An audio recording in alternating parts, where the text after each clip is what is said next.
여행할 때 너무 좋은데 나머지 시간은 오로지 빨리 시간 때웠으면 좋겠고 이런 상황이라고 생각해요. 그래서 그러면 그 사람은 행복하기가 어렵다. 여행이란 건 아까 말씀드린 것처럼 얻으려고 가는 것도 있는데 반대로 버리려고 가는 것도 있단 말이에요. 효율이 너무 좋다 보면은 낭만을 놓치는 것 같아요. 자본이 인간을 욕망하게 만들죠. 이런 측면에서 이 여행하는 그 욕구는 과거 어느 때보다 클 것이다.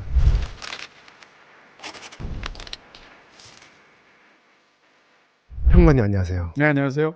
오늘의 주제는 휴가철에 맞춰가지고 여행에 대해서 얘기를 해보려고 합니다. 예. 네, 그렇습니다. 웃음이 터져 나오시죠. 시선이 제가 지금 어디를 봐야 될지 모르겠는데 네, 어차피 뭐 이제 제가 다 뭐 선물을 받았던 샀던 이런 것들 다 활용해 보자 이런 마인드를 갖고 있고요. 평상시에 쓰면 저 미친놈 아니야 하시겠지만 오늘 또 여행도이니까 여행이란 주제에 딱 맞는 선글라스인 것 같습니다. 예. 아무리 그래도 여행 가서 이런 거 쓰고 다니면 정말 사람들이 네, 좀 이상하게 보긴 할 것 같아요. 그래서 너무 미안해서 죄송하기도 하고 선글라스를 벗겠습니다. 네.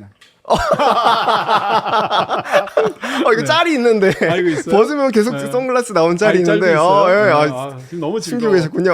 네네네. 예. 평상시에 선글라스 잘 못 끼니까 네. 또 밤에 또 선글라스를 끼는 코리아트라는 그 가수의 Sunglasses at Night이라는 노래도 있어요. 네, 어쨌건 뭐 떠오르기도 하는데. 평론가님 사실 여행 되게 좋아하시잖아요. 여행 책을 3권이나 쓰실 정도로 네네. 여행을 사랑하시는 분이시잖아요. 좋아하죠. 네. 예. 오늘은 구독자님 민성님께서 네. 주제를 추천해줘가지고 사실은 가져왔어요. 예. 구독자분께서 추천한 주제. 네, 그래서 여행을 주제로 오늘 얘기를 해보려고 하는데, 몰랐네요. 네. 근데 또 배경이 또 평론가님 네. 여행 가시면서 찍었던 사진들이잖아요. 네, 그렇습니다. 뭐 새로운 파이아키아를 구성하면서 정리가 안 된 상황이긴 한데 지금 촬영하고 있는 곳은 2층이고요. 저 2층 바깥은 어떻게 보면 지금 이게 정문 벽의 뒷면입니다. 그래서 이제 주변에는 이제 민폐가 안 되도록 그렇게 설치를 했고요. 그 뒤에를 이렇게 지금 프로젝터를 통해서 마치 드라이브인 시어터처럼 볼 수 있게 뭐 제가 또 영화 평론가니까 좀 약간 가장 욕심을 부렸다 그럴까? 또 만들었으면 써먹어야 되잖아요. 선글라스도 써먹는데 뭐 저건 오죽하겠어요. 다 써먹네요. 네, 그렇게 해서 오늘 기획을 또 이렇게 호준 매니저께서 저 벽에다 하면서 한번 이렇게 하면 어떨까라는 또 기가 막힌 아이디어를 내주셔서 이렇게 하게 됐습니다. 저기 지금 비춰주고 있는 슬라이드 쇼로 나오고 있는 거는 제가 또 사진 찍는 게 또 취미라서 물론 굉장히 볼품없는 실력이지만 한 10년 전쯤에 사진전을 한 적이 있어요. 그래서 뒷모습 어쩐지라는 타이틀로 사진전을 해서 한 100점 또 심지어는 사진도 팔았습니다. 물론 이제 전액 다 이제 기부를 하는 그런 행사였는데 어찌됐건 그 당시에 그 사진전을 하기 위해서 모아두었던 절반 정도는 실제 사진전을 전시해서 팔기도 했었고요. 많은 분들이 또 어떤 분들이 좋아하셔서 나머지 또한 절반은 그때 쓰지 못했던 사진까지 오늘 이렇게 차례대로 보여드리고 있네요. 옛날 생각 지금 많이 나고 있습니다. 프로 사진 엽서인 줄 알았어요. 전혀 그렇지 않고 다만 한 자리에서 워낙 공들여서 많이 찍으니까 가끔씩 저렇게 좀 그나마 괜찮게 걸리고요. 네, 어쨌건 뭐 아마추어에다가 뭐 형편없는 실력이지만 제가 또 갔던 곳들이 또 특이한 곳이라서 또 그런 재미가 있는 것 같습니다. 그 초반 질문들은 좀 가볍게 시작할 거니까 네. 그때까지 선글라스 끼고 계셔도 되고요. 네, 아니요 이제 좀 깊어지면 이제 가지고 네, 벗기로 하겠습니다. 알겠습니다. 네, 편집해 주세요. 네. 들어가기 앞서서 네. 평론가님이 그동안 여행을 얼마나 많이 다니셨는지에 네. 대해서 먼저 얘기를 해주시면 좋을 것 같아요. 네, 그 여행을 좋아해서 많이 다니기도 했고요. 무엇보다도 이제 저는 이제 영화 담당하는 어떤 뭐 전문 기자, 예전에 신문사에서 혹은 영화 평론가로서 영화의 촬영지를 다니는 기획이나 책을 굉장히 여러 권 썼잖아요. 그러다 보니까 솔직히 말하면 일 때문에도 많이 다녔다. 이렇게 말씀드릴 수 있고요.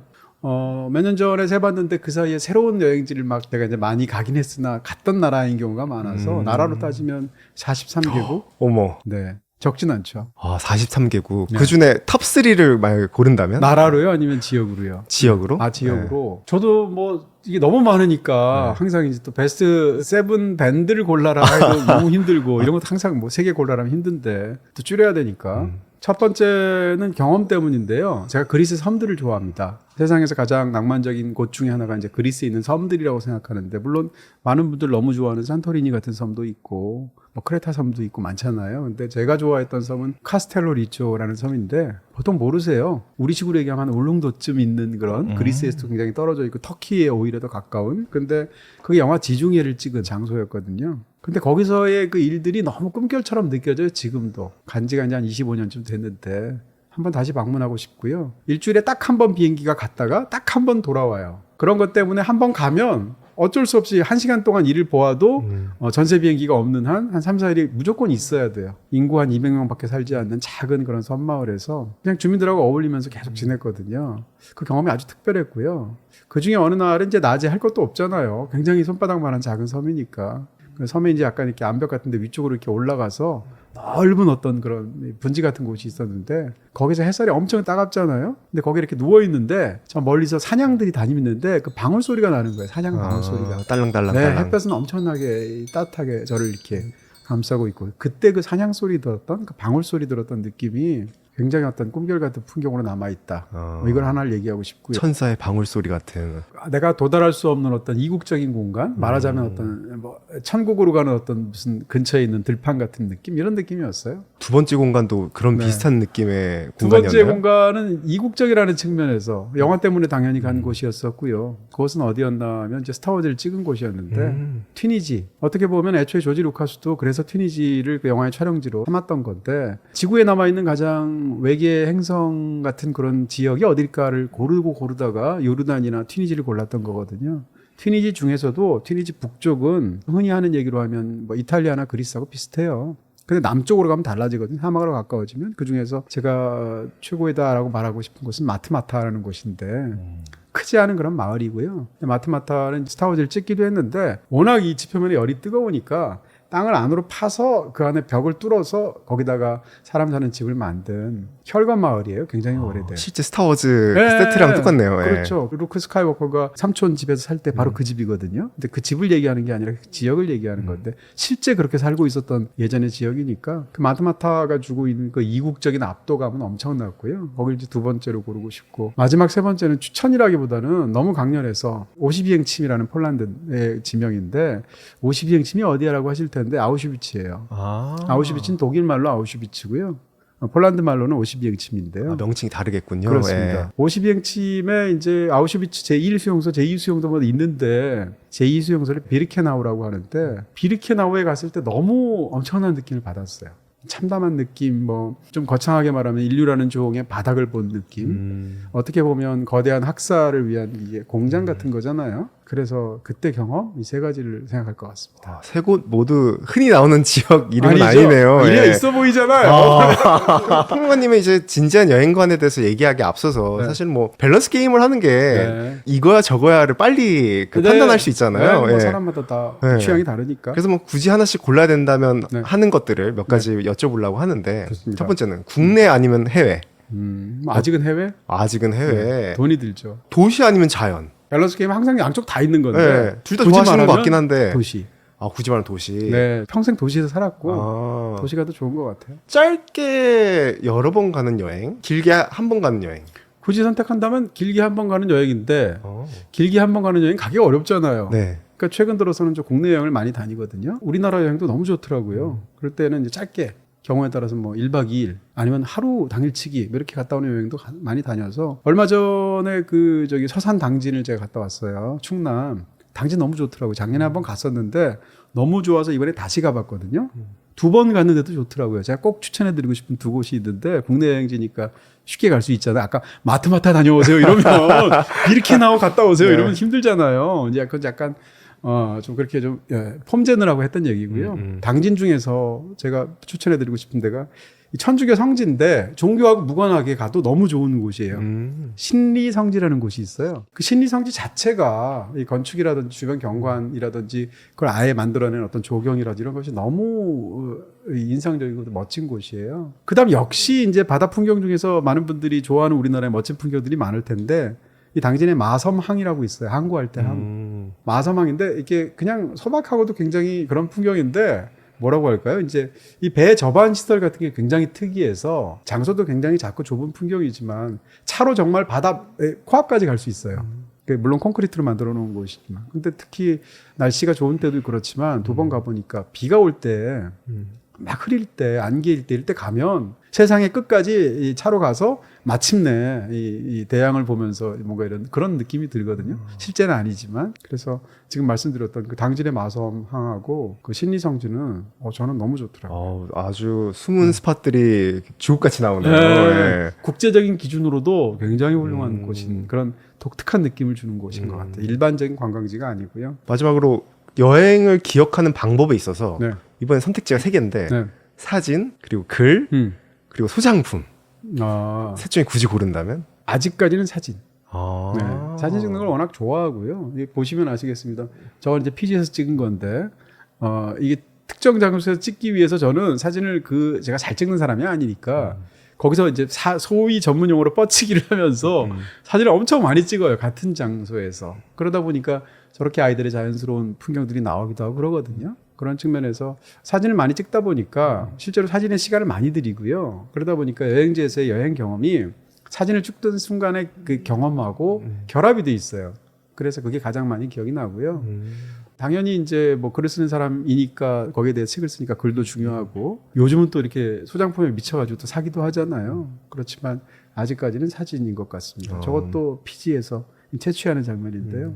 평론가님은 사진을 막 매 순간 사진기를 들고 다니면서 계속 상시 찍는 느낌이라기보다 네. 뭔가 이거는 진짜 찍어야 된다라고 해서 네. 사진기를 들실 것 같은데 네. 이 순간 정말 사진기를 포착해야겠다라고 느끼는 순간에 그 네. 조짐이 있을까요? 있어요. 네. 느낌이 오기도 하고 그 순간을 기다렸다가 걸리는 순간에 너무너무 행복한 부분도 들고 예전에는 좀 장비를 좀 갖춰서 찍으려고 그랬는데 요즘은 스마트폰으로 찍는 경우가 많고요. 이제 스마트폰 같은 것에 이제 사진을 훨씬 더 간략하게 찍을 수도 있고 또 이제 사진을 찍을 때 사실 대부분의 경우 저렇게 사람들이 나온단 말이에요. 사람들 나오게 되면 물론 이제 저 정도 나오면 양해를 받고 서로 대화도 하고 막 이런 정도로 해서 사진을 찍게 되는데 어찌됐건 그 사람을 어떤 자연 속이든 도시 속이든 찍으려고 할 때 예를 들어서 뭐 DSLR 카메라 큰 거 이런 거 들고 나가서 찍으려고 한다거나 대포폰 뭐 이런 거 하면 찍히는 사람들이 굉장히 경계하고 긴장하죠. 근데 스마트폰으로 지금 경계 안 하잖아요. 누구나 찍히니까. 이런 상황에서 얘기하기도 쉽거든요. 최근에는 장비보다 순간에서의 어떤 사진의 어떤 질적인 퀄리티, 물리적인 퀄리티보다는 그 시선이 중요하고 맥락이 중요하다고 생각하는 쪽이라서 가볍게 찍죠. 아까 짧게 대답만 하고 지나가셨던 것도 궁금해지는데 도시를 고르셨고 또 해외를 고르셨는데 그것도 네. 짧게 이유를 말씀 주실 수 있을까요? 저도 이제 자연이 좋다라고 말하고 싶은데 실제로 자연이 너무 좋고요. 특히 이제 저 미국 서부의 자연 풍경 굉장히 좋아하거든요. 뭐 데스밸리부터 시작해서 뭐 자이언 캐년 뭐 등등등까지. 그런데 저는 결국 도시에서 살아서 평생 도시에 매혹되어 있는 사람인 것 같아요. 도시를 지긋지긋해하면서도 그런 측면에서 고른다면은 도시 쪽으로 고르는 것 같고요. 여행하는 심리학인가 하는 책에서 제가 본 건데 인간의 여행하는 어떤 스타일이 사람마다 다 다르잖아요. 휴식하고 싶은 사람, 계속 돌아다니고 싶은 사람. 근데 그것을 어떤 사람이 외향적이냐 아니냐, 혹은 또 하나는 이제 개방성이 있느냐 없느냐의 차이에 따라서 이 두 가지 스케일을 가지고 인간을 네 가지로 분류하는 거예요. 예를 들어서 외향적이면서도 개방성이 있는 사람이 있을 수 있잖아요. 그런 사람들은 여행을 어떻게 가냐면 먼 곳에 힘든 곳 가요. 예를 들면 히말라야 트레킹 이런 거 가서 친구들도 막 사귀고 그러면서 가장 할 수 없을 것 같은 독특한 경험을 하는 걸 좋아한단 말이에요. 그 다음에 외향적인데 개방성은 없는 사람이 있을 수 있잖아요. 그런 사람들은 거대 리조트 같은 데를 간대요. 그리고 또 아니면 크루즈 여행 같은 걸 가서 사람들을 사교하고 만나고 이러는 걸 굉장히 좋아하지만 또 다른 것들은 특별하게 하지 않는 부분들이 있는 사람들이죠. 액티비티를 즐기는 사람들, 이런 사람들이래요. 세 번째는 이제 외향성은 없고 개방성은 있는 사람이에요. 저 같은 사람이거든요. 네. 제가 세 번째 부류인데 이런 사람들은 이제 약간 좀 오래된 역사적인 어떤 맥락을 갖고 있는 소도시라거나 마을 같은 데 가는 걸 좋아한다고 하고 이국적인 풍경 같은 걸 좋아하면서 혹은 그곳에 관련되어 있는 역사나 사회적인 맥락 같은 것을 보는 걸 좋아한다는 거예요. 제가 그렇거든요. 그 마지막으로 네 번째는 개방적이지도 않고 또 외향적이지도 않을 수 있잖아요. 이건 뭐 좋고 나쁜 성격이 아니니까. 그런 사람들은 이렇게 주변과 단절된 것 같은, 예를 들면 산골에 있는 산장 같은 데서 며칠 지낸다거나 조용한 마을에 가서 계속 휴식하면서 지낸다거나 거기서 책을 본다거나 이런 사람이 있을 수 있잖아요. 그런 사람이 네 번째라는 거예요. 따지고 보면 여행의 스타일이 그렇게 네 가지로 볼 수도 있거든요. 저는 세 번째 같은데 이런 측면에서 아까 밸런스 게임도 자연스러운 게 아닌가 싶습니다. 흥미롭네요. 어떤 쪽이세요? 여러 개가 다 있는 것 같은데요. 두 번째는 아닐 것 같은데. 그러니까 맨 마지막도 공감이 갔고. 물론 다 그렇겠죠. 네, 휴식을 취하고 아무도 없는 곳에 가서 그냥 책 읽고. 네, 그것도 좋아요. 네, 며칠 동안 있다가 온 적도 있고. 네. 이번 뉴욕 갈 때는 아주 반대로 많은 액티비티를 하기도 했어가지고 사람의 다양한 측면이 있는데요. 딱 하나 제가 하고 싶지 않은 여행의 어떤 핵심적인 이미지는 크루즈 여행이거든요. 아 크루즈는 저는 그런 여행이 너무 싫어요. 모르는 사람하고 같이 이렇게 식탁에 앉아서 사교하고 이런 거 너무 끔찍하고 또 제한된 환경 속에서 이런 어떤 고급하게 이렇게 만들어진 세팅 속에서 제가 뭘 즐기는 이런 걸 싫어해서 두 번째는 아닌 것 같고요. 저도 첫 번째, 세 번째, 네 번째가 다 있는데 그래도 세 번째 쪽이 제일 가까운 것 같습니다. 시간에 따라서 좀 지나면 또 크루즈가 좋아질 수도 있고 그러지 체력하고도 않을까요? 관련이 있어요. 체력하고도. 네. 이제는 좀 진지하게 더 들어가 보려고 네. 하는데 여행이라는 게 사실 사람들한테 다 다양한 의미가 있잖아요. 네. 누구한테는 뭐 휴식일 수도 있고 네. 뭐 성장일 수도 있고 뭐 도피일 수도 있고 네. 평론가님에게 여행은 어떤 의미일까요? 사실 이제 그 심리학 같은 데서 어떤 사람이 행동을 한다고 했을 때 두 가지 동기가 있다고 말해요. 하나는 접근 동기가 있고 회피 동기가 있다고 말을 하는데 접근 동기라는 건 당연히 그 새로운 경험을 하고 싶어서 신기하고 알고 싶어서 하는 게 접근 동기인 거고 회피 동기는 지금 여기서 이것을 안 하고 싶으니까 튕겨져 나가고 싶은 욕망 같은 거죠. 여행으로만 한정해서 이야기를 한다면 접근 동기라는 건 예를 들어서 평생 우유니 사막에 너무 가고 싶어 남극에 한번 가보고 싶어 하면 접근 동기 때문에 여행하는 거죠. 근데 진짜 1년 12달 야근까지 하느라고 너무 지쳤어. 어디 하얗게 좋은 데 살 때 가서 너무 힘들었어. 그런 거지. 네. 그렇게 해서 어딜 가고 싶다라고 느낀다면 회피 동기가 더 강한 거겠죠. 이 양자가 다 같이 있는 거고요. 우리는 일상이라는 게 굉장히 소중하기도 하지만 일상에서는 대부분 노동을 하잖아요. 그러다 보니까 노동에 지쳐 있잖아요. 그러다 보니까 노동에서 벗어나기 위해서 뭘 여행하는 경우들이 있잖아요. 제 주변에서 여행을 제일 좋아하는 사람이 저희 누나거든요. 저희 누나가 이제 초등학교 교사이신데 초등학교 교사로서 힘든 일이 있었을 거예요. 제가 얼마 전에 이렇게 통화를 해봤더니 일상이 싫다는 게 아니에요. 아이들 가르치는 게 너무 보람 있고 좋았고 그거 자체가 행복한 거예요. 그럼에도 불구하고 지치잖아요. 일이니까. 그러니까 끊임없이 여기가 아닌 다른 데를 가고 싶다는 거죠. 일상을 좋아하면서도. 반면에 또 거기 가서 겪는 새로운 그런 일들에 대해서 개방적으로 열려있는 스타일이거든요. 이러다 보니까 저희 누나가 일반인치고는 여행을 엄청 많이 해요. 그래서 아니 왜 저렇게 가산을 탕진하나 저는 그 생각도 하는데 네, 그러니까 뭐라 그럴까 엥겔 개수는 굉장히 낮은데 먹는 거 이런 건 별로 신경 안 쓰는데 여행에 굉장히 많은 돈을 쓰거든요. 어떻게 보면 굉장히 열려있는 사람이라고 볼 수 있겠죠. 그러니까 우리 누나의 경우를 봐도 양쪽이 다 있는 거예요. 그렇게 말할 수 있고요. 당연한 얘기지만 다들 지쳐 있잖아요. 그런 상황에서 휴식이 필요한데 휴식이라는 걸 생각할 때마다 떠오르는 게 그리스 신화 이제 오디세이가 이제 섬들을 전전하게 되는 거잖아요. 에게의 섬들을. 사실은 이 파이아키아도 오디세이에 나오는 섬 이름이잖아요. 마찬가지로 이 텔레필로스라는 섬에 관한 이야기가 오디세이에 나와요. 텔레필로스에는 거인족이 사는데 이 거인족이 잔인하고 흉포하기 이를 데가 없어요. 얘들은 왜 그런가? 그 섬에서는 해가 지지를 않아요. 그러니까 하루 종일 1년 12달 낮만 있어요. 그 낮에 있으니까 어떻게 해야 되느냐면 이 거인족들이 1년 12달 노동만 해요. 그러면서 이 외지인들이 오면 막 죽이려고 하고 공격적으로 하고 막 이런단 말이에요. 그 이야기가 갖고 있는 맥락은 휴식 없이 일만 하면 그 거인족처럼 된다는 거예요. 여행을 중간중간 가져야 된다. 네. 어떻게 보면 그냥 집에서 쉬는 것도 휴식이지만 여행이 갖고 있는 휴식의 어떤 맥락이 있으니까 마지막으로 그런 생각도 들어요. 저는 모든 여행은 공간을 새롭게 가잖아요. 근데 이 공간 여행은 사실상 시간 여행이라는 생각이 드는 거예요. 우리가 이제 예를 들어서 전주 얼마나 멀어? 이렇게 물어본다고 쳐보세요. 그러면 글쎄 한 250km 이렇게 말 안 한단 말이에요. 한 3시간? 이렇게 그러네요. 얘기한단 말이에요. 그것은 우리가 공간 감각을 시간 감각으로 전환해서 생각하는 어떤 버릇이 있다는 얘기인데 우리가 어떤 새로운 공간을 갈 때 다른 느낌의 시간 감각을 느끼는 것이 굉장히 좋거든요. 예를 들면 시간의 속도도 다르지 않나요? 체험하는 시간이 다르죠. 네, 이번에 뉴욕 가셔서 뉴욕에서의 하루 동안 겪는 일들의 어떤 느껴지는 시간과 회사에 출근해서 24시간 동안 혹은 또 집에서 겪는 시간의 감각이 다를 거 아니에요. 회사에서는 금방 갔던 것 같고 여행할 때는 액티비티가 워낙 많아서 그랬던 걸 수도 있는데 네. 되게 많은 걸 즐겼던 것 그걸 같아요. 인류학적으로나 심리학적으로 설명할 수 있어요. 지금. 왜냐하면 새로운 경험은 시간이 길도록 느껴져요. 뇌 입장에서 이 새로운 경험이면 상당히 많은 정보가 새롭게 들어오잖아요. 내가 파악하는 정보가. 그럼 파악하다 보니까 뇌가 에너지를 굉장히 많이 쓰고 그것이 연장된 경험으로 느껴요. 근데 매일 하는 일들 있잖아요. 머리 감고 이 닫고 뭐 출근하고 이런 등등의 경험. 물론 지겨운 시간일 수도 있지만 이 시간은 매번 겪는 일이니까 뇌가 이 경험을 생략해요. 받아들일 때 일일이 판단할 필요가 없잖아요. 계단이 9개다 조심해서 걸어야지 이렇게 생각 안 한단 말이에요. 탁탁탁 걸어 올라가잖아요. 이러다 보니까 매일 겪는 일은 시간을 짧게 느끼거든요. 그래서 이제 어떻게 보면 노인들이 빨리 시간이 간다고 느끼는 것도 마찬가지인 건데요. 지금 그 얘기는 이제 사실은 이런 인간의 어떤 인지하는 방식으로도 설명할 수 있죠. 그래서 시간 체감이 그렇게 다르게 느껴졌던 다릅니다. 거군요. 네, 꼭 그거 하나 이유만은 아니라고 하겠지만. 아까 그 접근 동기, 회피 동기도 들으니까 아, 네. 그래서 사람들이 여행을 더 가고 싶어 하는구나. 왜냐면 동시에 작용되니까 여기서부터 회피하고 싶어 하고 뉴욕이 날 끌어당기고 그러니까 그렇죠. 순식간에 여행을 가고 싶어 그러니까 하는구나. 여행을 많이 가는 네. 사람도 접근 동기가 강한 사람은 탐험가가 된다는 거예요. 근데 또 회피 동기가 강하면 방랑가가 된다는 거예요. 그러니까 접근 동기가 강하고 새 경험에 대한 어떤 맹렬한 그런 욕구가 강한 사람이라면 뭐 아문생 같은 사람이 되거나 베어 그리스처럼 되는 거예요. 반면에 이제 방랑을 좋아하고 아까 말한 식으로 회피 동기 이런 걸 좋아하는 사람이라면 뭐 호지와라 시냐 같은 사람이 되겠죠. 이런 식으로 여행도 동기마다 차이가 있다. 비다이렉트 샵에서는 모두 다 가능. 비다샵 가능.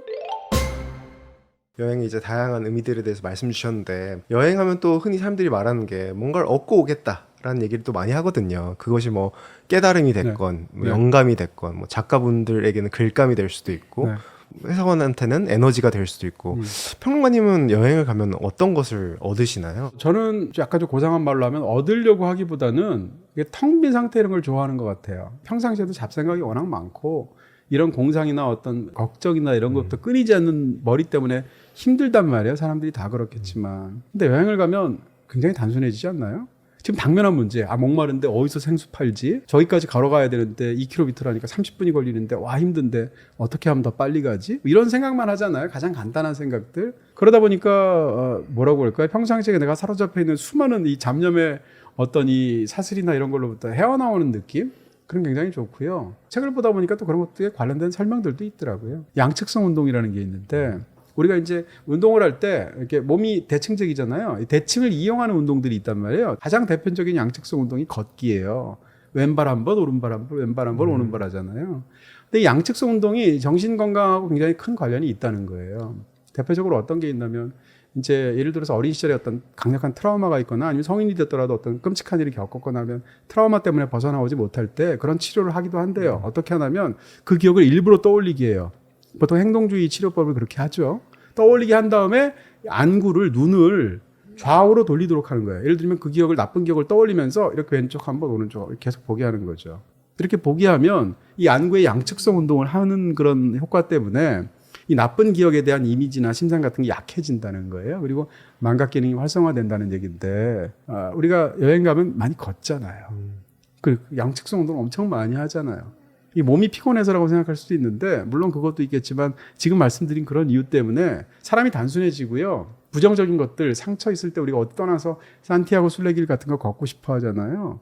그럴 때 우리가 정신이 맑아지고 단순해지고 뭔가 인생에 대해서 정리한 느낌을 얻는 이유가 사실 이런 것하고도 관련이 있다는 거고. 그 다음에 우리가 이제 새로운 경험을 하잖아요. 새로운 경험을 하면 외국에 가게 될 경우에는 모든 게 다 새롭잖아요. 영어 신경 쓰이고 지금 먹는 음식이 맞을지도 신경 쓰이잖아요. 그러다 보니까 모든 게 새로운 정보이다 보니까 그것에 골몰하느라고 다른 걸 신경 쓸 필요가 없죠. 이런 여러 가지 이유 때문에 저처럼 여행 갔을 때 이렇게 텅 빈 느낌 혹은 이 잡념에서 벗어나는 느낌 이런 느낌을 좋아하는 사람은 사실은 이런 것이 과학적으로도 이유가 있는 거예요. 제 잡념이 사라졌던 이유가 하루에 3만 보 걸어가지고 그럴 수도 있어요. 그랬던 거였군요. 네, 힘들어 죽겠는데 무슨 잡념이에요. 네. 잠도 잘 오죠. 제가 평상시에 불면증이 있는데 여행 가면 잠 너무 잘 와요. 평론가님은 얻는 거에 대해서는 생각하지 않으신 거에 대해서 좀 놀라긴 했는데 제 주변을 보면은 네. 그래도 이런 거에 스트레스를 많이 받는 것 같아요. 네. 여행은 뭐 즐거워야 된다라는 생각뿐만이 아니라 늘 함께 따라오는 게 난 저기서 이만큼 돈을 쓰고 가는데 뭔가를 얻고 와야 된다라는 그런 압박을 받는데 그런 거에 대한 생각은 어떠세요? 전 세계 모든 문화가 다 그렇겠습니다만 한국이 더한 것 중에 하나가 지나치게 가성비라는 걸 따진다. 가성비란 말이 좀 약간 굉장히 좋은 효율적인 말이면서 좀 이상한 말이라고 저는 생각이 들기도 하는데 물론 따져야 돼요. 근데 지나치게 효율을 따지죠. 내가 이만큼의 비용을 뭐 돈이든 시간이든 노력이든 들였으니까 이만큼 나와야 된다라는 생각. 또 요즘은 또 뭘 배울 때 학원 너무 많이 다니잖아요. 뭐든지 학원을 다니잖아요. 이런 식의 일들이 있다 보니까 또 한국 사회가 지나치게 효율에 기대왔던 게 사실은 장점이기도 하죠. 그래서 압축 성장, 고도 성장이 가능해서 지난 수십 년간 이렇게 발전한 나라가 어디 있어요? 이런 면에서는 엄청난 한국인의 장점인데 이 모든 사회적인 경험 어떤 뭐 여러 가지 기술적인 부분 뭐 다 합쳐져서 한국 사람들은 자기가 투입했을 때 그만큼 안 나오면 더 조급해하고 이게 실패가 아닌가라고 더 생각하는 게 아닌가라는 생각을 저도 그냥 추측에 가깝게 하고 있는 것 같고요. 여행이란 건 아까 말씀드린 것처럼 뭘 얻으려고 가는 것도 있는데 반대로 버리려고 하는 것도 있단 말이에요. 혹은 그 시간 자체가 다른 시간에 대한 체험을 주기 때문에 좋은 것도 있단 말이에요. 이렇게 생각한다면 여행도 학원 다니듯 하는 것 같은 느낌이 살짝 있어서 그렇게 될 경우에는 갔다 왔을 때 소위 가성비가 떨어지지 않을까라는 생각이 역설적으로 들 정도인 거죠. 효율이 너무 좋다 보면은 네. 낭만을 놓치는 것 같아요. 네. 효율을 쫓는 것도 사실은 과학적인 이유가 있어요. 인간이 효율을 쫓을 때 효율에서 가장 상대 비교를 많이 하게 되는데 우리가 여행 갔다 왔을 때 뭔가 좀 경험을 해야 되는 거 아닌가 근사한 거 이렇게 떠올리는 이유 중에 하나는 사람들이 다 얘기하듯이 SNS하고도 관련이 있고요. 다들 갔다 오면 사진 찍어서 저처럼 이렇게 막 올리잖아요. 저런 거 바르셀로나에서 찍었는데 거기서 찍었을 땐 어땠다 해서 인스타 같은 데 올리고 싶어 하잖아요. 비교를 하게 되잖아요. 그 다음에 이번 여행지는 지난 여행보다 훨씬 더 돈은 적게 썼는데 음식도 훨씬 맛있는 걸 먹었다라고 비교하게 되잖아요. 상대적인 비교는 인간이 뇌를 가장 에너지를 적게 쓰면서도 자기 나름대로 효율적으로 판단하기 위해서 그런 거란 말이에요. 절대적 비교를 하면 에너지를 훨씬 많이 써야 되니까. 근데 한국 사회는 그게 어울리기도 했어요. 역사적인 경험이나 발전 과정에서. 근데 그게 너무나 모든 것의 디폴트가 되고 이게 기본 동력으로 다 인정받는 사회가 되다 보니까 지나치게 상대적인 비교를 많이 하죠. 내가 가서 경험을 얼마나 잘했나 이걸 따지면 되는데 아니 똑같이 뉴욕 9박 10일 갔다 왔다는데 아니 누구는 인스타 이렇게 멋있는 데 갔다 왔는데 나는 어디 갔다 온 거지? 베이글만 먹다 왔나? 이런 생각하게 되잖아요. 그렇게 생각하는 것 자체가 사실은 문화적인 부분하고도 관련이 있다는 거죠. 제가 그 가성비 생각 안 하려고 아직도 카드 통장 확인 안 했습니다. 하지마. 네. 다시는 여행을 못 가게 돼요. 보는 순간 가성비가 생각보다 나빴네라고 생각이 될까봐. 네. 근데 말씀 주신 대로 진짜 모든 척도를 그렇게 가성비로 확인하다 보면은 오히려 여행을 제대로 못 즐길 수도 있겠네요. 여행이란 건 물리적으로 뭘 습득하기 위해서 정신적인 이유가 있는 건데 정신적인 많은 것들은 측정할 수가 없잖아요. 측정할 수 없는 거를 굳이 상대 비교를 통해서 측정해서 하려고 한다는 데서 이런 문제들이 조금 생기는 부분도 있지 않을까. 가성비 얘기할 때 돈이 진짜 많이 드는 게 또 해외여행이잖아요. 그 해외여행에 가성비가 나왔냐 이런 얘기도 많이 나오는데 해외여행은 꼭 필요하다고 생각을 하시나요? 네.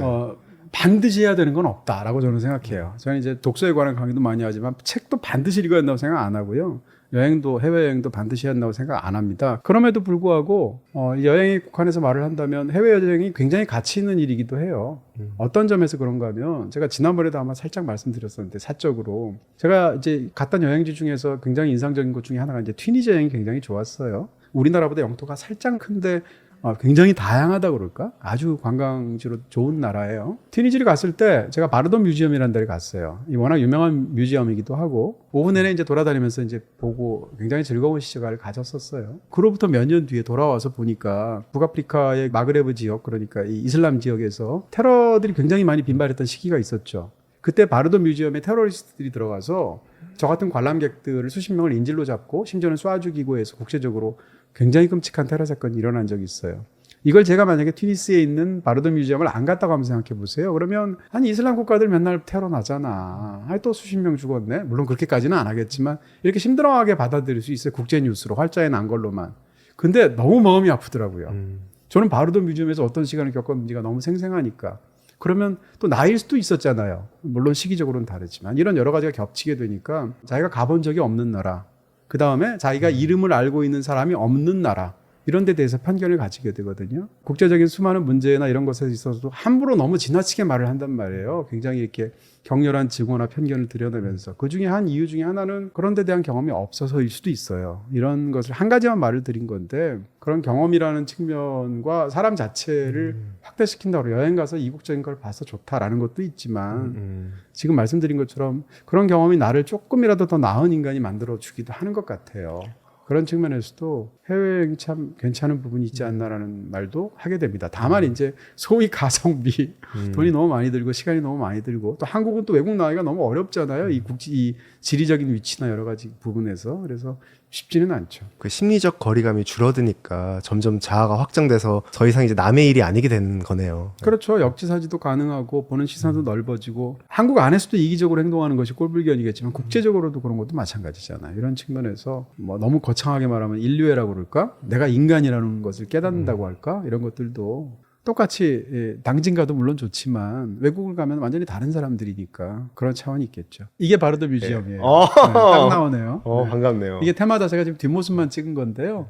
바로 더 뮤지엄에서 찍은 겁니다. 네. 저분 되게 편안해 이것도 보이시네요. 티니지예요. 네, 아마. 네. 예전에 퇴사 콘텐츠 얘기하면서 네. 여행에 대해서 잠깐 언급하신 적이 있었어요. 여행이 매일 반복되는 그런 것은 아니다 보니까 행복이라기보다는 쾌락에 가깝다라는 말을 했는데 그게 맞아. 굉장히 화제가 됐고 네. 그에 공감한 사람들도 엄청 많았지만 한편으로는 조금 오해해가지고 마치 평론가님이 여행을 폄하한다 혹은 쾌락을 나쁘게 본다 이렇게 해석하셔가지고 좀 반대 의견을 냈던 분들도 많았어요. 기억나네요. 예. 그게 3, 40분 되는 그 우리가 업로드하는 그 분량도 있지만 그걸 또 쇼츠로 쇼츠로 만들었죠. 만드시죠. 예. 쇼츠라는 게 한 1분 되는 분량 속에 이렇게 만들다 보니까 당연히 오해라는 게 있을 수밖에 없잖아요. 그래서 아마 저도 그때 약간 댓글 보면서 잠깐 놀랐던 기억이 나네요. 좀 오래됐지만. 그러니까 행복과 쾌락에서 이제 여행은 쾌락에 가깝고 여행만으로 행복해지기 어려운 부분이 있고 이런 말들 제가 설명했던 기억이 나고요. 먼저 첫 번째 말씀드리고 싶은 것은 충분히 이렇게 생각할 수도 있겠지만 일단 쾌락이라는 말에 대해서 오해가 있는 게 아닌가라는 생각이 있어요. 쾌락이란 말을 우리 한번 생각하면 너무 이렇게 격렬하고 무슨 환락 이런 거 생각하고 이러다 보니까 사실은 쾌락이 즐거움이라는 뜻이고 쾌락이라는 것을 인간이 추구하지 않았다면 인간은 멸종됐을 거예요. 진화론적으로 본다면 여러 가지 측면에서 인간이 즐거움을 추구하고 고통을 회피하는 건 너무 당연하단 말이에요. 그런 측면에서 쾌락이라는 말이 갖고 있는 한국어의 어떤 어감 때문에 이 말 단어 갖고 있는 것 때문에 쾌락? 그럼 뭔가 행복에 비해서 너무너무 저열하고 나쁘고 이런 것 같잖아요. 말초적이고. 그렇지는 않다는 거고 쾌락이 철학사에서 가장 유명한 사람은 에피쿠로스잖아요. 근데 에피쿠로스는 금욕주의자예요. 심지어 육체적인 부분에 있어서는. 쾌락이라는 것은 굉장히 다양한 부분들이 있고 그 말 자체를 이렇게 너무 협소하게 받아들일 필요는 없을 것 같다라는 말을 일단 먼저 드리고요. 그렇죠. 유쾌함, 즐거움 다 그렇죠. 뭐 쾌락이죠. 예. 쾌락이란 말이 이상하게 어감이 강해요. 쾌라고만 해도 다른데 쾌와 락을 잘라 놓으면 그 글자들은 다 괜찮은 글자들인데 락이 문제인 것 같아. 왜냐면 오락 이상하잖아. 오락도 좋은 거야. 근데 뭔가 이상하잖아. 그 다음에 제가 진짜 하고 싶었던 말은 이런 거예요. 인간이 이제 결국은 사는 생활을 가장 간단하게 얘기하면 8시간 일하고 사람마다 다르지만 8시간 동안 나머지 개인 생활을 하거나 충전을 하고 나머지 8시간 동안 잔단 말이에요. 근데 일단 자는 시간도 물론 인간에게 꼭 필요하지만 일단 제외해 놓고 본다면 아니 나머지 시간의 절반 이상을 일을 한단 말이에요. 우리는. 근데 인간이 그렇게 인생에서 해야 되는 것의 절반이 일인데 그 일이 물론 하는 것이 너무 힘들죠. 그리고 대부분의 사람들이 일에서 정말 소외가 되는 경우도 많고 너무 육체적으로도 도구 같은 그런 생활을 하죠. 그럼에도 불구하고 그 일에서 행복을 최소한이라도 찾지 않는다면 인생이 행복하긴 정말 어렵다라는 뜻이에요. 왜냐하면 삶이라는 것은 결국 시간이잖아요. 내가 쓸 수 있는 70년, 80년의 시간인데 그 시간에서 내가 이렇게 많은 시간을 써야 되는데 이 시간은 그냥 돈만 버는 시간이야. 나는 어차피 힘들지만 이 돈 벌어서 딴 거 하려고 하는 시간이야. 라고 해서 그 시간을 사실상 인간에게 내 삶에서 없는 시간 취급을 하고 나머지 것에서만 이 행복을 찾으려고 한다면 이 사람은 행복할 확률이 적다. 왜냐하면 실제로 너무 많은 시간을 우리 일을 하고 행복에 관한 저의 지론은 내가 가장 많이 만나는 스테디한 관계, 내가 가장 많이 하고 있는 어떤 행동들 그런 것들 속에서 최소한으로라도 행복하지 않으면 버텨내기 어렵다는 거예요. 뒤집어서 얘기하면 그렇기 때문에 인간의 인생이 이제 비극적이라는 인식도 제가 갖고 있는 건데요. 그런 측면에서 말씀드린 거였고요. 여행이라는 것은 물론 경우에 따라서는 여행가 탐험가라는 직업도 있죠. 이 사람은 달라요. 왜냐하면 여행이 일상이니까. 근데 그게 아니라 보통 사람들은 여행이란 것은 그 비일상의 경험 때문에 좋아하는 거란 말이에요. 그리고 아무리 여행 좋아하는 저희 누나 같은 사람도 1년 중에 여행하는 기간 따져보면 나머지 시간하고 비교가 안 될 거 아니에요. 퍼센테이지로 따지면. 여행할 때 너무 좋은데 난 여행할 때를 위해서만 돈을 벌고 나머지 시간은 오로지 빨리 시간 때웠으면 좋겠고 월급 루팡 되어야 하고 뭐 이런 상황이라고 한번 생각해 보세요. 그러면 그 사람은 행복하기가 어렵다라고 본다는 거예요. 여행을 폄하한다는 뜻이 아니라.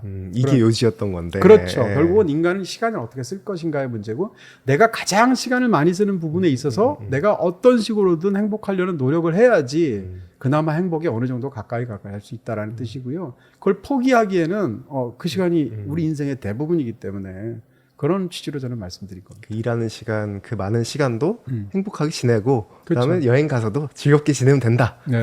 그렇게 결론 지을 수 있겠네요. 네, 이게 호준 씨처럼 이렇게 딱 이렇게 열려 있는 사람이 참 좋겠는데 저 같은 사람은 그렇지가 못한데 이런 생각이라도 하고 있어야 버티는 부분이 있는 거거든요. 그런 측면에서 여행이 너무 좋죠. 근데 여행만 목매달아서 여행만 생각하고 있고 그것을 위해서 남은 모든 걸 포기한다면 글쎄 저한테는 굉장히 우려스럽게 느껴지는 부분입니다. 그 여행이 즐거움이라는 것도 사실 뭐 지금 시대에서는 뭐 당연히 뭐 여행을 즐거움이랑 많이 연결을 짓지만 이 여행이라는 개념 그리고 욕망 이런 것도 또 시대에 따라서 되게 많이 변화를 했던 것 같아요. 그렇겠죠. 예. 당연히 이제 이 자본주의 사회에서 많은 것들은 남의 욕망을 자극해야 돈을 벌 수 있으니까.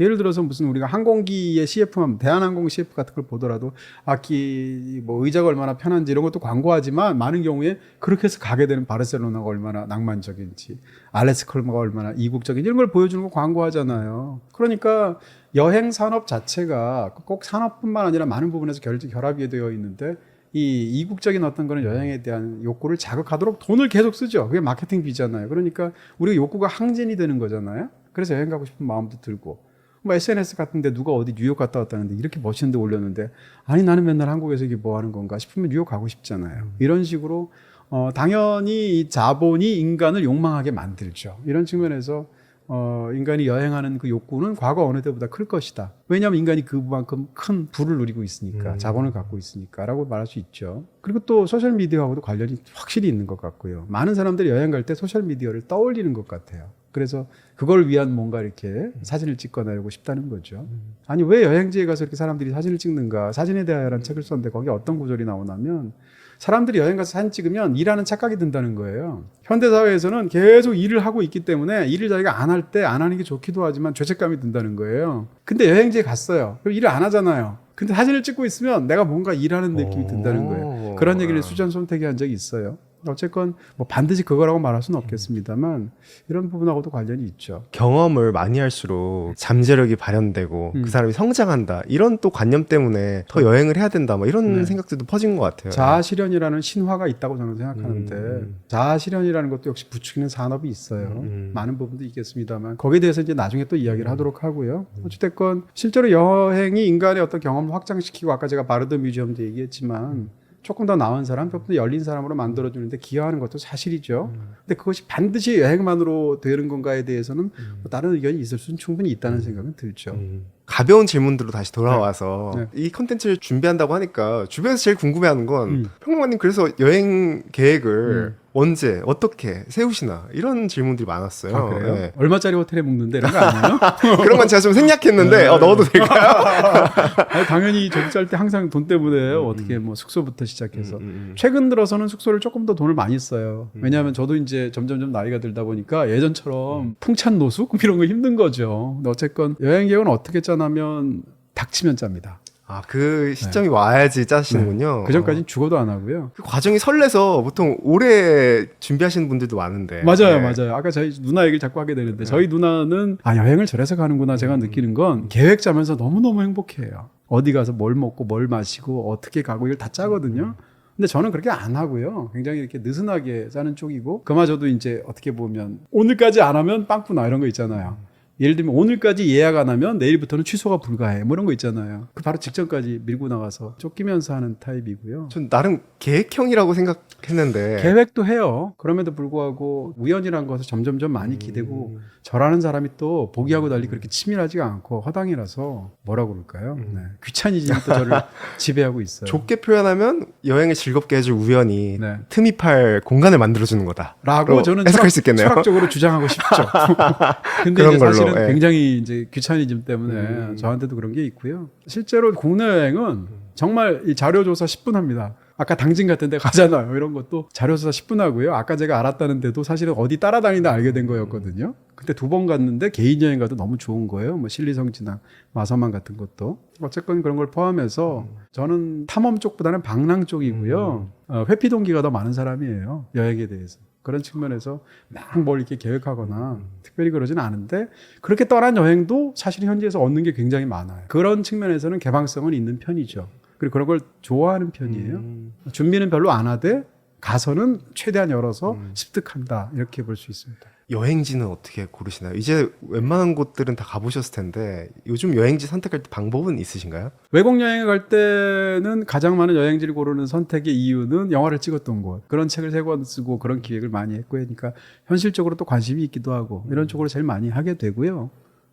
더 폭넓게 얘기하면 영화뿐만 아니라 문화예술, 뭐 책이라든지 뭐 음악이라든지 예를 들어서 지금 안 가본 데 중에서 굉장히 가고 싶은 데로 제가 파타고니아, 칠레나 아르헨티나 남부 아니면 아이슬란드 얘기 많이 하거든요. 그것도 어떤 영화. 네, 근데 그것도 마찬가지. 아이슬란드를 가고 싶은 건 제가 여러 가지 이유가 있겠죠. 첫 번째는 프리드릭 토르 프레드릭슨이라는 굉장히 유명하지는 않지만 내가 굉장히 좋아하는 감독이 있어요. 버림받은 천사들이나 자연의 아이들 같은 작품. 거기서 보았던 아이슬란드가 저를 사로잡고 있단 말이에요. 혹은 비옥이라든지 아니면 무슨 시기오로스 같은 그런 아이슬란드 출신의 음악 뮤지션들이 있단 말이에요. 느꼈을 때 들었던 어떤 아이슬란드에 대한 감각. 혹은 서양사를 공부할 때 아이슬란드는 거의 유럽 지역에서 본다면 거의 최후로 나라가 된 곳이거든요.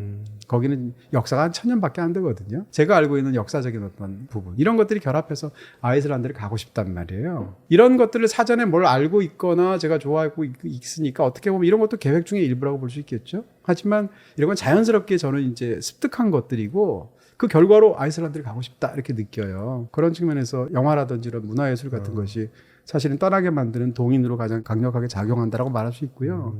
국내 여행은 어떻게 다니느냐? 강의하러 다니는 곳.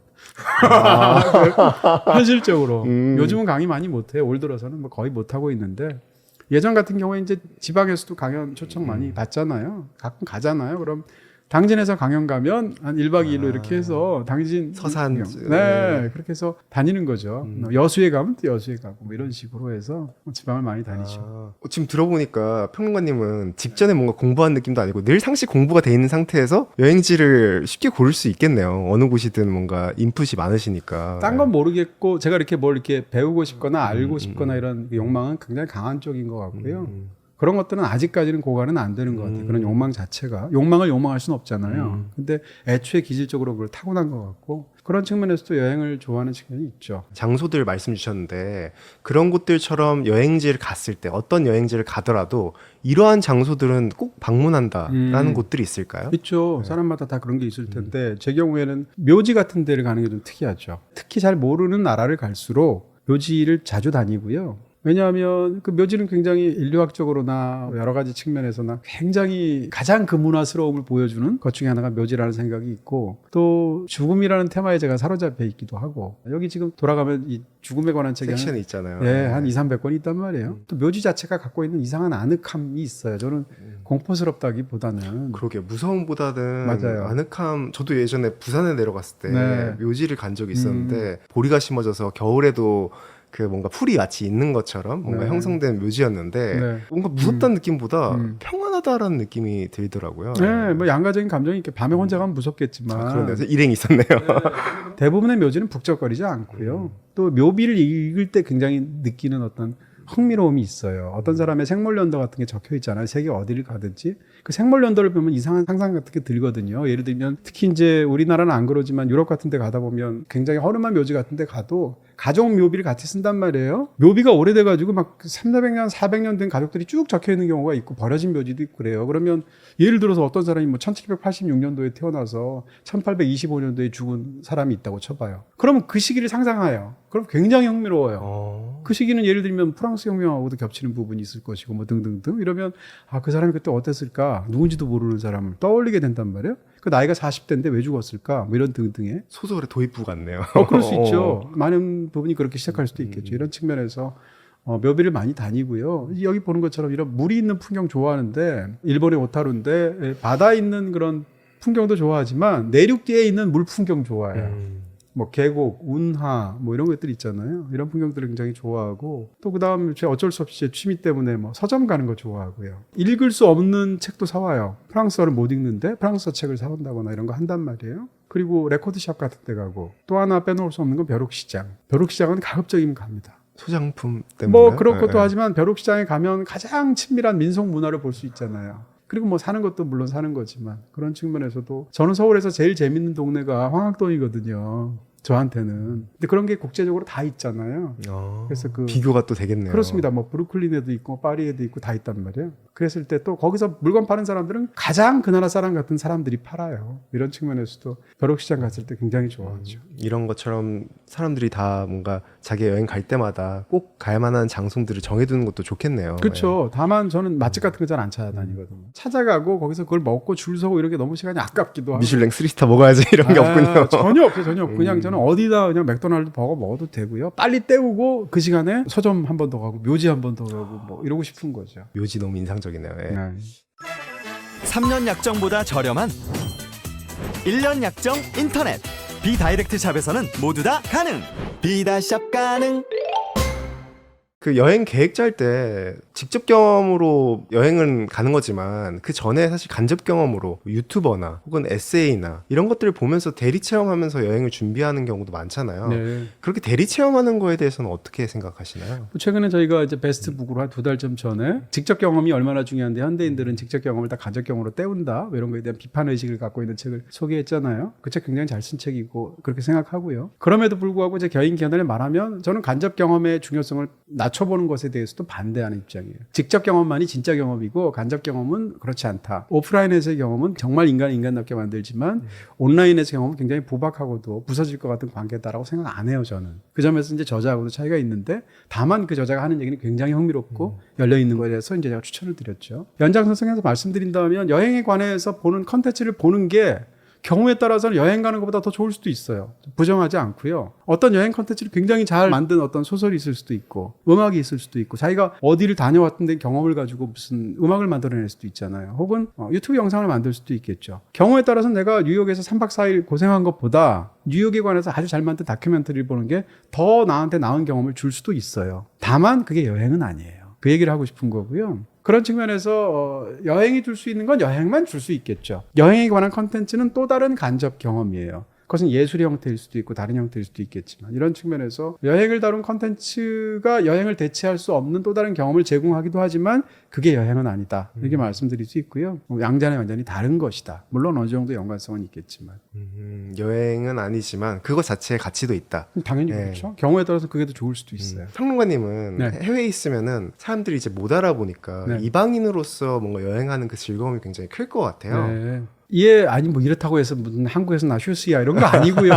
저를 누가 알겠어요. 여기서나 이제 아는 사람들이 보고 서양들 분들이나 알아보시는 건데 그럼에도 불구하고 마음 속에 어떤 불안감이 있나면 저처럼 이제 그런 걸 막 즐길 수가 없는 스타일의 성향을 타고난 사람 입장에서는 우리나라에서는 지내다가 약간 불편해질 수도 있잖아요. 어떤 사람의 불친절한 접객을 보면서 속으로 약간 아니 왜 이렇게 불친절하지 생각해서 제가 약간 뭐 이럴 수도 있잖아요. 근데 그런 순간조차도 저 사람이 나를 알아보면 어떡하지? 이런 불안이 있어요. 그러다 보니까 실제로 그 사람이 나를 알아볼 확률은 100명 중에 1명밖에 안 되지만 이 사람이 나를 알아볼 수 있다는 확률 때문에 제가 위축되는 경우가 있단 말이에요. 굉장히 많거든요. 제가 이 정도니까 뭐 실제로 유명한 사람들은 오죽하겠어요. 외국에 나갈 때는 당연히 그게 적고요. 그런 부분에서도 느슨한 좀 더 해방감 같은 걸 느끼는 건 사실이죠. 근데 경우에 따라서는 외국에서도 만나거든요. 그럴 때 진짜 당황스럽죠. 외국에서 알아보는 사람도 있거든요. 덴마크 사람이 알아보고 무슨 뭐 아이슬란드 사람 이게 아니고 한국 사람이 그 정도의 그거는 아니고요. 아직 그런 경험은 만난 적이 없고 요즘은 한국 사람들이 여행을 다니고 교민들이 있으니까 외국에서도 사실은 유튜브 보기 쉽잖아요. 이러다 보니까 알아보시는 분들이 자주 있더라고요. 저희 영상도 해외 영화 다룰 때는 외국에서 보는 분이 10%가 넘을 때도 있어요. 아, 그래요? 네. 10명 중에 1명은 밖에서 보는 애. 혹시 알아보았으면 좋겠다 싶으면 빨간 안경 끼고 다녀야겠네요. 하나 챙겨야겠네요. 빨간 안경을. 그 평론가님은 이제 좀 특이한 케이스인 게 일반인과는 다르게 일적으로도 여행을 많이 다닌 케이스잖아요. 네. 특히 방송이랑 연관 지을 수 있을 것 같은데 뭐 알쓸 별잡이라든지 뭐 세계 테마기행이라든지 맞아요. 뭐 그리고 또 토크노마드도 그렇고 네. 되게 여행 다닌 방송들이 많았어요. 그랬네요. 그런 공적으로 가는 여행과 사적으로 가는 여행 그 두 개는 어떤 차이가 있을까요? 이제 아까 뭐 출장을 제가 이렇게 여행을 짜서 혼자 다니는 건 경우가 다른데 방송 프로그램을 위해서 그런 식의 촬영을 하면 여행이라기보다는 일이다. 여행에서 전 제일 중요한 게 시간 감각이거든요. 속도. 여행하는 속도가 있단 말이에요, 저는. 근데 특히 속도를 내에 있어서 저는 많은 것들도 사진하고도 관련이 있고요. 왜냐하면 사진 찍고 싶어 하니까. 혹은 어떤 장소는 나는 관심이 없는 데도 있잖아요. 예를 들어서 제가 자유의 여신상 미국 뉴욕을 한 20번쯤 갔거든요. 근데 뉴욕을 제가 처음 가본 게 알쓸별잡 찍을 때 처음 가봤어요. 뉴욕의 자유의 여신상. 정말로요? 자유의 여신상을 본 적이 없어요. 왜냐면 거기까지 별로 안 가고 싶고 자유의 여신상을 이렇게 보는 게 뭐 그게 무슨 별로 하고 싶은 경험이 아니고 동네 서점을 더 가고 싶은 거예요. 이제 저는 그런 사람인 건데 어디를 갈지부터 시작해서 거기 얼마나 머무를지도 굉장히 중요하거든요. 나는 여기서 1시간 있고 싶은데 5분 찍고 나와야 되는 상황이라거나 이런 것들까지. 그 다음에 내 앞에 카메라가 있으면 뭐든지 다 일이 돼요. 지금도 사실 일이야. 네, 내가 여유로워 보이겠지만 아니 카메라 여기 있죠, 여기 있죠, 여기 있죠 3개나 있는데 저는 어떻게? 시간 되게 느리게 가고 있는데. 아 그래요? 네. 그러니까 처음 듣는 말이라서 그렇죠. 저는 알고 있는 거니까. 그러네요. 네. 뭐 이런 힘드시겠어요. 건데. 아니요, 그건 아니고 저는 사실은 일치고는 너무 행복한 일이죠. 목에 넘치는 일이죠. 근데 일은 일이야. 근데 어쨌건 많은 사람들이 야 정말 돈 받고 여행하고 TV 나오고 솔풀 다 들어오고 얼마나 좋겠냐 이렇게 얘기하는데 실제로 너무 복 받은 거죠. 근데 여행은 아닌 것 같고요, 거의. 일 쪽이 훨씬 더 가깝고 평상시 즐길 일보다 수가 오히려 더 고되잖아요. 어떻게 보면. 그럴 수도 있어요. 요즘 그 방송 하시는 분들이 정말 출연자를 4지까지 몰아넣거든요. 육체적으로 너무 힘들게 찍어 하루에 10몇 시간 찍고 막 이런단 말이에요. 그러니까 육체적으로 일단 너무 고갈이 되고 여행을 이렇게 즐기기에 쉬운 그런 여건이 잘 안 되고요. 그 세 프로에 출연한 건 너무 행복한 경험이었고 다들 훌륭한 그런 방송이었고 또 스태프들이었어요. 그럼에도 굉장히 힘든 부분들도 많았고 저한테는 출장 갔다 온 생각이 들지 여행 갔다 왔다는 생각이 안 들어요. 준비한 질문들은 다 네. 마쳤는데 어떠셨나요? 오늘 여행에 대해서 쭉 돌아보실 기회가 있었을 거 아니에요? 네. 지금 드는 생각은 44번째 나라를 가야 된다. 언제쯤 가게 될 것 같나요?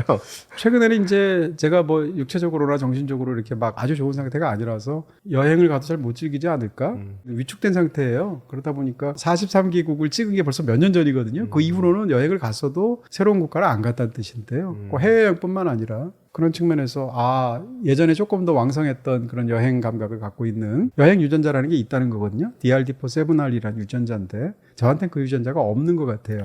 정말로요? 없어요. 여행에 대해서 이제 네오포비아라는 것이 있고 여행을 싫어하는 새로운 것을 싫어하는 반대로 네오필리아가 있단 말이에요. 근데 네오포비아를 가진 사람이 인구의 각각 10에서 15%예요. 대부분의 사람들은 여행을 그렇게까지 좋아하지도 않고 그렇게까지도 싫어하지도 않는 거예요. 그럼 적당히 좋아하는 것인데 저는 양쪽 다 아니거든요. 그런 측면에서 여행 없이는 못 살아는 아니지만 어쨌건 여행을 굉장히 많이 다니는 삶을 살았고 그 경험이 저를 굉장히 많이 고양시켰고 이런다는 측면에서 최근에 여행을 많이 못 다니니까 좀 가야겠다는 생각이 좀 들고요. 또 한 가지는 이제 국내 여행을 최근에 많이 다니거든요. 우리나라에서도 사진 찍거나 뭐 다니거나 하면 좋은 데들이 굉장히 많더라고요. 최근에는 외국 어차피 가는 게 쉽지 않으니까 하루 이틀씩이라도 지방이라도 많이 다녀야겠다는 생각을 하게 됩니다. 또 되게 좋은 데 많잖아요. 예. 그 생각한다는 게 너무 이제 약간 나이 든 사람 같은 얘기인데 너무 좋아졌어요. 한 20년 전에 여행 다니는 것보다 우리나라의 어떤 군과 어떤 시를 가도 정말로 가보고 싶은 곳들이 다 있고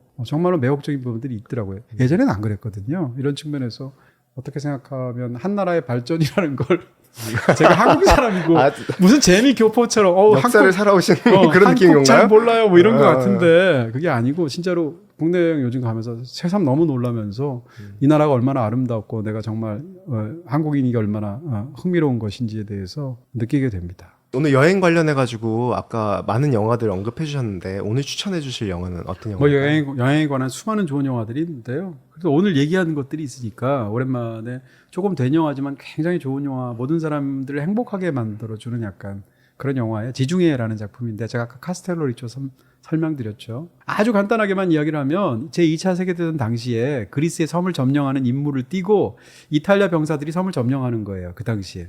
그런데 워낙 작은 섬이고 본토에서 떨어져 있다 보니까 피점령민인 그리스 사람들하고 친하게 지내고 축구도 하고 막 이런단 말이에요. 이러다가 종전이 됐는데 종전이 된 걸 몰라요. 왜냐하면 너무 떨어져 있는 어떻게 보면 약간 웰컴 투 동막고라고도 비슷한 부분이 있겠죠. 그러다가 나중에 종전 소식을 알게 됐을 때 어떤 일이 벌어지겠죠. 이런 얘기를 다룬 세상에서 가장 평화로운 전쟁 영화 중에 한 편인 작품이고요. 아주 좋은 작품이에요. 가브리엘 살바토레의 그 작품을 여러분께 소개해드리겠습니다. 가장 평화로운 전쟁 영화 중에 한 지중해. 편. 네. 지중해는 BTV 그리고 모바일 BTV에서 보일 수 있습니다. 오늘 여행관, 여행기, 여행법 네. 다 공유해 주셔서 너무 감사드립니다. 예. 아유, 감사합니다. 앞으로 여행할 때 잘 네. 참고하면서 네. 알차게 즐기도록 하겠습니다. 아유, 감사합니다. 네, 감사합니다. 고맙습니다. 5초 안에 TV 셋톱박스를 찾아보세요. 5, 4, 3, 2, 1. 정답은 TV 뒤. 감쪽같이 숨어있죠? 선 없이 더 깔끔하게. 어디서든 자유롭게. SK 브로드밴드의 초소형 셋톱박스 스마트 3 미니. 지금 SK 브로드밴드 기가 인터넷과 BTV를 신규 가입하면 이동식 TV까지 무료. 이것이 바로 BTV 무빙. 비다이렉트 샵에서는 모두 다 가능. 비다샵 가능.